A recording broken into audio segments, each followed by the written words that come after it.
¿Por qué los ricos se vuelven más ricos? Al analizar el estado financiero de mi padre rico, podemos ver por qué los ricos se vuelven más ricos. La columna de activos genera ingresos más que suficientes para cubrir los gastos y el balance se reinvierte en la misma columna. Esta sigue creciendo y, por lo tanto, los ingresos que produce también se multiplican.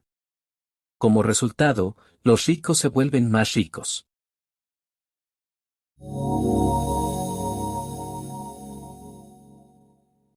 La búsqueda del sueño financiero se transforma en una pesadilla. La típica historia de la gente que trabaja con ahínco es un patrón en sí misma. Las jóvenes parejas de felices recién casados con preparación académica se mudan a sus departamentitos rentados. Ya allí, descubren que están ahorrando porque son dos personas viviendo en el mismo lugar por una sola renta. El problema es que el departamento es pequeño y la pareja no tiene suficiente espacio. Así, deciden capitalizar el ahorro y se fijan como meta comprar su casa soñada, el nido para tener hijos. Ahora cuentan con 2 sueldos y comienzan a enfocarse en sus carreras. Sus ingresos se van incrementando. Y a medida que sucede, los gastos también aumentan. Ahora veremos que, como sus ingresos se incrementan, deciden comprar la casa que han soñado. Cuando están en ella tienen que pagar un nuevo impuesto, el impuesto sobre la propiedad. Luego la pareja compra un auto nuevo, muebles y enseres que vayan de acuerdo con su nueva casa. De repente la pareja despierta y descubre que su columna de pasivos está repleta de deudas por hipoteca y tarjetas de crédito. Los pasivos se incrementaron. Ahora los recién casados están atrapados en la carrera de la rata. En poco tiempo llega un bebé y tienen que trabajar más. El proceso se repite, ingresos mayores generan impuestos mayores. A este fenómeno se le conoce en inglés como bracket creep, y significa que el ingreso está sujeto a más impuestos, pero no necesariamente implica mayor poder adquisitivo. Luego llega una tarjeta de crédito por correo. La pareja la usa. La pone hasta el tope. Luego reciben la llamada de una empresa de préstamos, les dicen que su mayor activo, es decir, la casa que tienen, incrementó su valor. Debido a que el crédito de la pareja es bueno, la empresa les ofrece un préstamo para consolidación de deudas y les dice que lo más inteligente que pueden hacer es deshacerse de las deudas de mayor interés, por lo que deben saldar las deudas en tarjetas de crédito. Además, les explican, el interés sobre la casa implica una deducción de impuestos. La pareja toma el consejo y paga las deudas con altos intereses de las tarjetas. Ambos respiran aliviados porque las tarjetas están cubiertas. Ahora metieron la deuda del préstamo personal a la hipoteca. Los pagos bajan porque extendieron la deuda a 30 años. Parece ser lo más inteligente que se puede hacer. Entonces un vecino los invita a ir de compras porque hay un evento especial por el Día de los Caídos. La pareja promete que solo irá a ver, pero lleva la tarjeta de crédito, por si acaso. Estas personas se viven preguntando, ¿cómo hacer más dinero? Pero no alcanzan a ver que su verdadero problema está en la forma en que eligen gastar el dinero que sí tienen. Todo es consecuencia de su nula educación financiera, y de que no conocen la diferencia entre un activo y un pasivo. Ahora explicaré la diferencia entre un activo y un pasivo. Un activo es algo que pone dinero en tu bolsillo. Un pasivo es algo que saca dinero de él. Básicamente, esto es todo lo que necesitas saber. Si quieres ser rico, necesitas pasarte la vida comprando activos. Si quieres ser pobre o pertenecer a la clase media, pásate la vida comprando pasivos. En el 80% de las familias, la historia financiera describe trabajo arduo por venir. Por desgracia, este esfuerzo será infructuoso porque esas mismas familias pasarán su vida comprando pasivos en lugar de activos. Debes conocer la diferencia entre un activo y un pasivo, y adquirir activos. Esto es lo único que necesitas saber si deseas ser rico. Es la única regla. La mayoría de la gente no tiene idea de cuán profunda e importante es, a pesar de lo absurdamente sencilla que suena. Casi todo mundo tiene problemas económicos porque no sabe cuál es la diferencia entre un activo y un pasivo. La gente rica adquiere activos. Los pobres y la clase media adquieren pasivos a los que consideran activos. Si te está gustando este video, dale like y suscríbete. También te invitamos a que te quedes hasta el final, pues revelaremos el método de Robert Kiyosaki para que no dependas más de un salario. Continuemos. Es importante también conocer qué es el flujo de efectivo. A continuación, sabrás la diferencia del flujo de efectivo entre una persona pobre, una persona de clase media y una persona rica. 1. Una persona pobre detonará su salario en gastos básicos como renta, transporte, ropa y comida, de manera que no les queda dinero para ahorrar. 2. Una persona de clase media destinará sus ingresos en impuestos, hipoteca, pago de colegiatura, mensualidad del auto, pago de tarjeta de crédito, entre otras. 3. Una persona rica va a hacer todo lo contrario, ya que no depende de un sueldo sino de otros ingresos que son activos como acciones, bonos, bienes raíces, etc., pero que al igual que todas las personas tiene gastos como hipoteca, tarjetas de crédito, préstamos personales. La diferencia es que sus activos son los que pagan esos gastos. Todo mundo tiene gastos diarios y necesita alimento, refugio y ropa.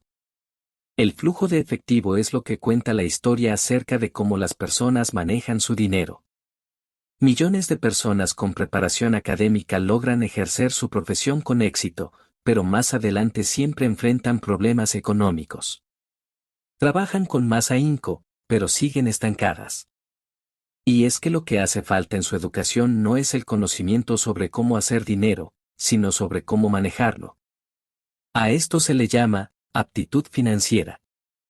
Es lo que haces con el dinero en cuanto lo recibes, cómo evitas que otros te lo quiten, saber conservarlo por más tiempo y cómo hacer que trabaje intensamente para ti. Con frecuencia, en lugar de confiar en su sabiduría personal, en ese genio e inteligencia que radica en cada uno de nosotros, la gente solo imita a la multitud. Todos hacen las cosas porque ven a otros hacerlas, se conforman en lugar de cuestionarse. A veces repiten sin pensar lo que les han dicho siempre: diversifícate, tu casa es un activo, tu casa es tu mayor inversión, si te endeudas más puedes conseguir un beneficio fiscal, consigue un empleo seguro, no cometas errores, no corras riesgos.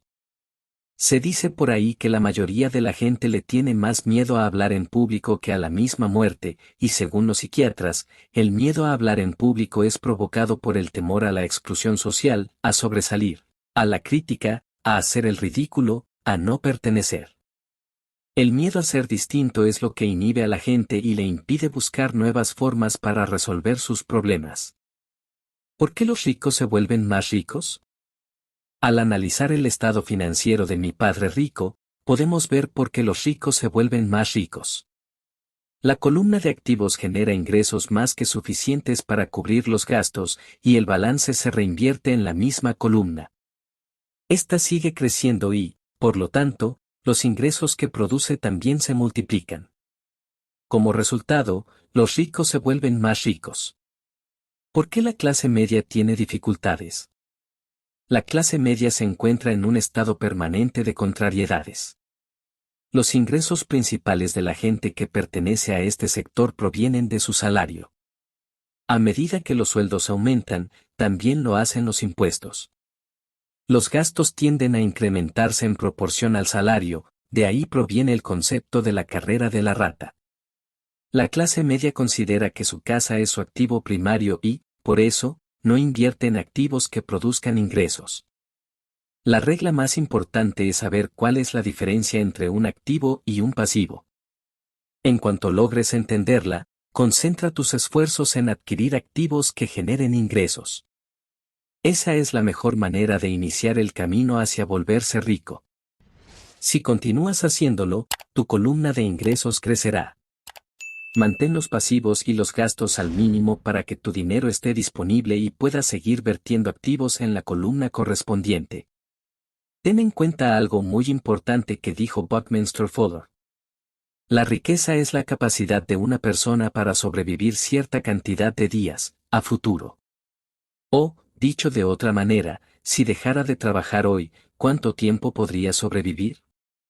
La riqueza es la medida del flujo de efectivo de la columna de activos, comparada con la de la columna de gasto. Usemos un ejemplo. Digamos que en mi columna de activos tengo un flujo de efectivo de $1,000 al mes, y que mis gastos mensuales ascienden a $2,000. ¿Cuál es mi riqueza? Volvamos a la definición de Buckminster Fuller. ¿Cuántos días puedo vivir de aquí en adelante de acuerdo con esta medición?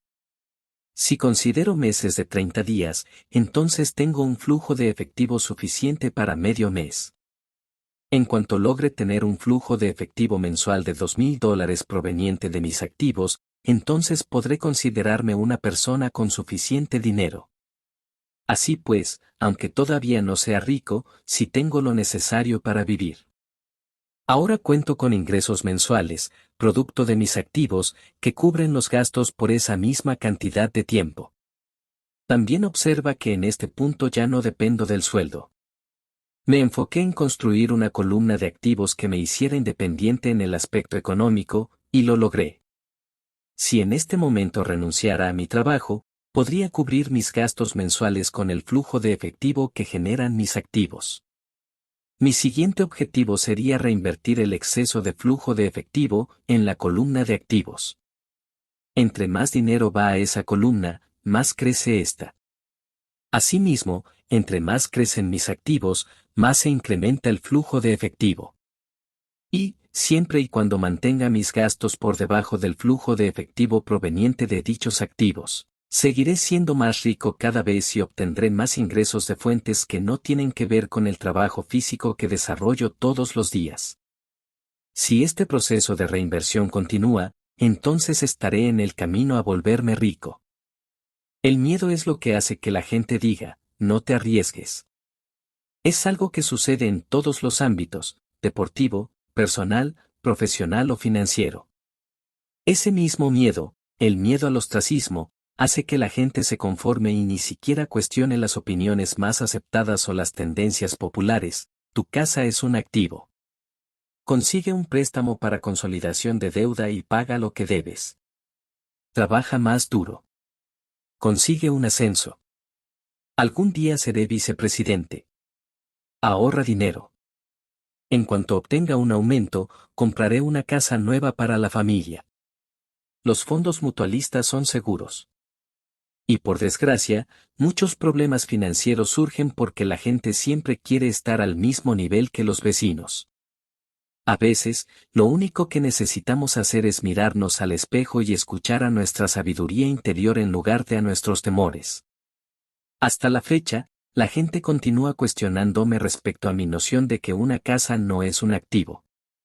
Sé que para muchas personas una casa representa la mayor inversión de su vida y un sueño personal.